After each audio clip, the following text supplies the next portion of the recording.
Halo semuanya, Assalamualaikum warahmatullahi wabarakatuh. Apa kabar anak-anak ibu yang hebat dan yang selalu ibu banggakan? Semoga kalian selalu sehat ya dan selalu dalam lindungan Allah Subhanahu wa Ta'ala.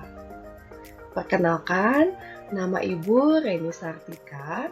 Ibu salah satu guru produktif dari kompetensi keahlian, otomatisasi, dan tata kelola perkantoran. Pada kesempatan kali ini, Ibu akan mengajar mata pelajaran kearsipan.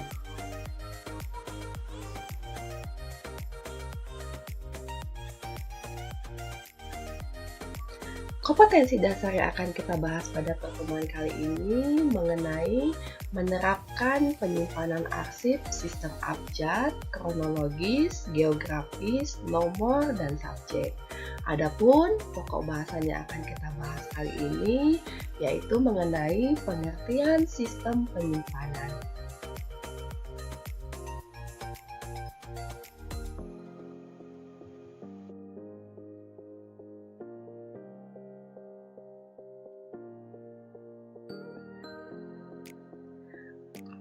Di sini terdapat sebuah gambar.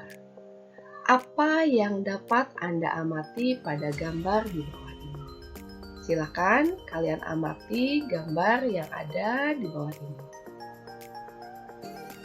Sudah mengamatinya anak-anak? Nah, setelah kalian amati, di sini kalian bisa melihat.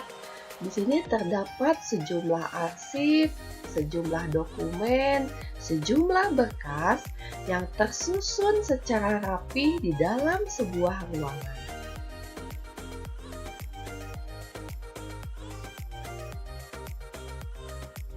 Nah, di sini konsep filing system. Setelah tadi kalian mengamati gambar, nah, dalam penyimpanan arsip diperlukan sebuah sistem agar arsip yang telah disimpan apabila dibutuhkan dapat ditemukan dengan cepat. Nah, sistem penyimpanan biasa dikenal juga dengan sebutan filing atau filing system. Menurut Bartos, filing adalah proses pengaturan dan penyimpanan bahan-bahan secara sistematis, sehingga bahan-bahan tersebut dengan mudah dan cepat dapat ditemukan kembali setiap kali diperlukan.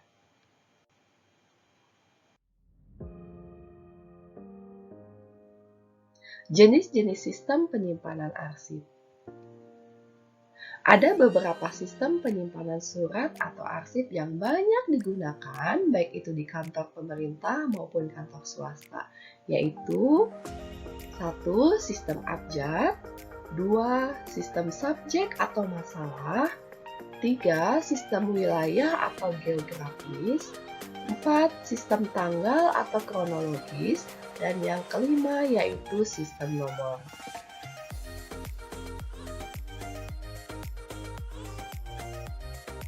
Pengertian sistem penyimpanan arsip.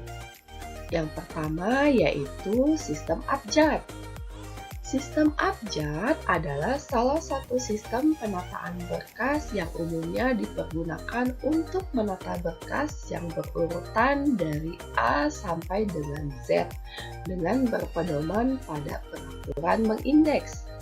Nah, sistem abjad merupakan sistem penyimpanan arsip yang disusun berdasarkan pengelompokan nama orang dan atau nama suatu badan atau instansi.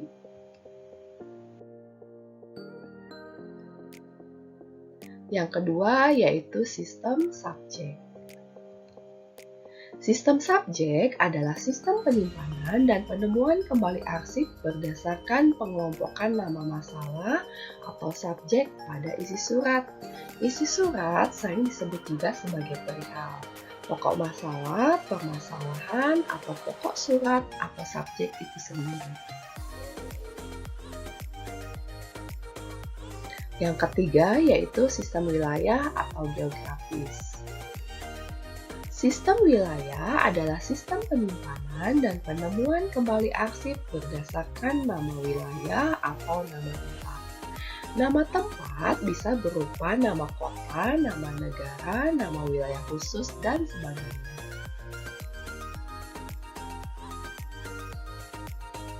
Yang keempat yaitu sistem tanggal atau kronologis. Sistem tanggal adalah sistem penyimpanan arsip berdasarkan tahun, bulan, dan tanggal arsip tersebut dibuat. Sistem ini dipergunakan untuk surat-surat yang disusun berdasarkan urutan tanggal dari datangnya surat tersebut. Surat-surat yang datang lebih akhir ditempatkan pada yang paling depan, tanpa melihat masalah atau perihal surat atau bahan tersebut. Dan yang kelima yaitu sistem nomor. Sistem nomor adalah sistem penyimpanan arsip dengan menggunakan kode angka atau nomor sebagai pengganti dari nama arsip atau nama suatu organisasi. Nah, dalam penyimpanan sistem nomor itu terdiri dari yang pertama, sistem penyimpanan arsip berdasarkan nomor Dewey. Yang kedua, sistem penyimpanan arsip berdasarkan nomor seri atau urut. Dan yang ketiga, yaitu sistem penyimpanan arsip berdasarkan nomor terminal digit.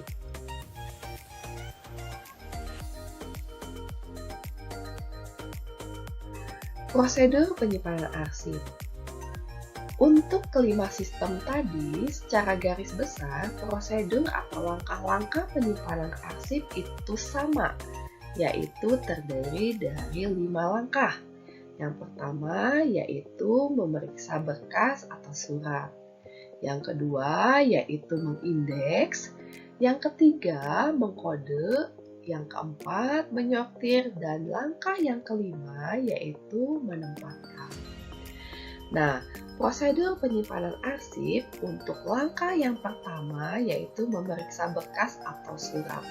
Artinya di sini kita memisahkan mana surat yang termasuk kategori surat masuk dan mana surat yang termasuk kategori surat keluar. Setelah surat tersebut dipisahkan, kita masuk ke langkah yang kedua yaitu mengindeks. Mengindeks di sini disesuaikan dengan sistem yang kita pilih atau sistem yang digunakan dalam suatu instansi atau perusahaan.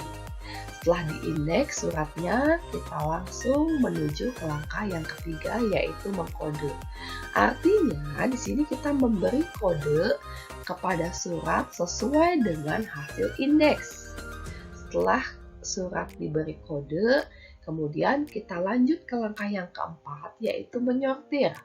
Artinya kita di sini memilah atau memisahkan surat-surat sesuai dengan hasil kode tadi. Setelah disortir, baru kita menuju ke langkah yang terakhir yaitu menempatkan atau menyimpan surat sesuai dengan kode yang tadi telah ditentukan berdasarkan sistem yang digunakan pada suatu instansi atau perusahaan.